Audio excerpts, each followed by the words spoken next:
सोलापुरात काँग्रेसचं हे पिठलं भाकरी आंदोलन सुरू आहे। आंदोलकांची मागणी आपण ऐकलेली आहे। शेतकऱ्यांना दिलेली आश्वासनं पूर्ण केली नाहीयेत असं म्हणत सरकार विरोधात काँग्रेसचं हे आंदोलन आपण पाहतोय।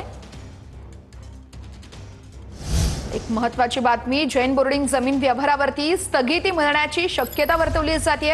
थोड्याच वेळात राज्याचे धर्मादाय आयुक्त निर्णय देण्याची ही शक्यता वर्तवली जाते। राज्याच्या धर्मादाय आयुक्तांनी मुंबईत तातडीची सुनावणी घेतलेली आहे आणि त्याच प्रकरणी आता स्थगिती मिळण्याची ही दाट शक्यता वर्तवली जाते।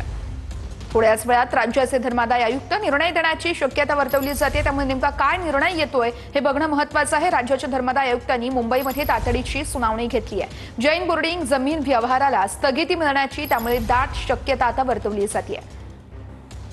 या सुनावणीमध्ये नेमकं काय होतं बघणं अतिशय महत्त्वाचं आहे। या संदर्भात अधिक अपडेट देत आहेत आमचे प्रतिनिधी योगेश बोरसे आहेत आपल्यासोबत। योगेश, नेमक्या काय घडामोडी घडतायत?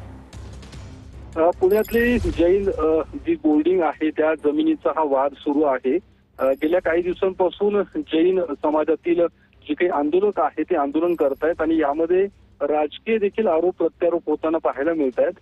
हा काही जो काही जमीन व्यवहार झालेला आहे तो धर्मादाय आयुक्तांच्या परवानगीने हा जमीन व्यवहार झालेला आहे आणि त्यामुळे या जमीन व्यवहाराच्या संदर्भात स्थगिती देण्याची मागणी सातत्याने आंदोलकांकडून होताना दिसते आणि त्यामुळे धर्मादाय आयुक्तांना आंदोलकांनी विनंती केली होती की या संदर्भात तातडीने आपण सुनावणी घ्यावी आणि त्यामुळे ही मागणी धर्मादाय आयुक्तांनी देखील मान्य केलेली आहे। आणि आता काही वेळापूर्वी मुंबईत राज्याच्या धर्मादाय आयुक्तांकडे ही सुनावणी पार पडलेली आहे।